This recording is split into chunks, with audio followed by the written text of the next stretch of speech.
तो नमस्कार दर्शक मित्रों, अत्यारे मित्रों આપણે એક વાત કરવાની છે કે જેની અંદર મિત્રો જ્ઞાનીબેન ઠાકોરે ભુવાઓથી દૂર રહેવા અને મિત્રો અંધશ્રદ્ધામાંથી બહાર આવવા અને મિત્રો બેન દીકરીઓને દશામાના વ્રત ના કરવાની મિત્રો ના પાડી હતી। એ મિત્રો સોશિયલ મીડિયા અંદર ઘણા બધા વિડીયો વાયરલ થયા છે, જેની મિત્રો તમને ખબર જ હશે। તો દર્શક મિત્રો, આજે જ્ઞાનીબેન ઠાકોરે મિત્રો ભુવાઓથી દૂર રહેવાની માટે જે મિત્રો વાત કરી હતી એને લઈ અને મિત્રો કાળુ ભગતે મિત્રો પડકાર ફેંક્યો હતો જ્ઞાનીબેન ઠાકોર સાથે અને મિત્રો એનો પરચો અત્યારે મિત્રો બતાવી દીધો છે। એના પણ અત્યારે સોશિયલ મીડિયા અંદર મિત્રો અઢળકો વિડીયો વાયરલ થઈ રહ્યા છે, જેની અંદર મિત્રો આપણે વિડીયો અંદર થોડીક માહિતી આપવાના છીએ।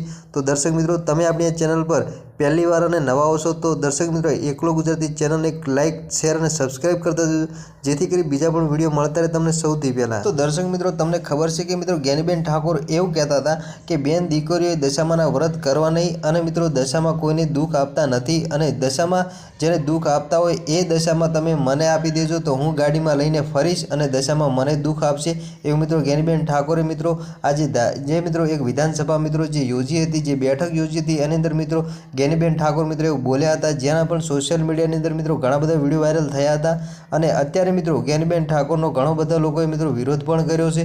તો દર્શક મિત્રો, તમે મિત્રો શું કહેવા માગો છો કે જ્ઞાનીબેન ઠાકોર જે મિત્રો બોલ્યા છે એ મિત્રો તદ્દન સાચી વાત છે કે અંધશ્રદ્ધામાંથી દૂર રહેવું જોઈએ અને મિત્રો કે દશામાને મિત્રો માનવા જોઈએ કે ના માનવા જોઈએ? મિત્રો તમારું શું કહેવું છે તમે મિત્રો કોમેન્ટની અંદર એક જણાવતા જજો। તો દર્શક મિત્રો, હું નથી કહેતો કે તમે દશામાંથી દૂર રહો, તો મિત્રો દશામાની પણ મિત્રો ભક્તિ કરવી જોઈએ અને મિત્રો આપણો ધર્મ મિત્રો ભક્તિની અંદર મિત્રો લિંક છે, તો મિત્રો આપણે મિત્રો ભક્તિ પણ કરવી જોઈએ। તો દર્શક મિત્રો, તમારું શું કહેવું છે તો મિત્રો કોમેન્ટ કરતા જજો। ચલો મિત્રો, મળીશું ફરી એક નવા વિડીયો સાથે।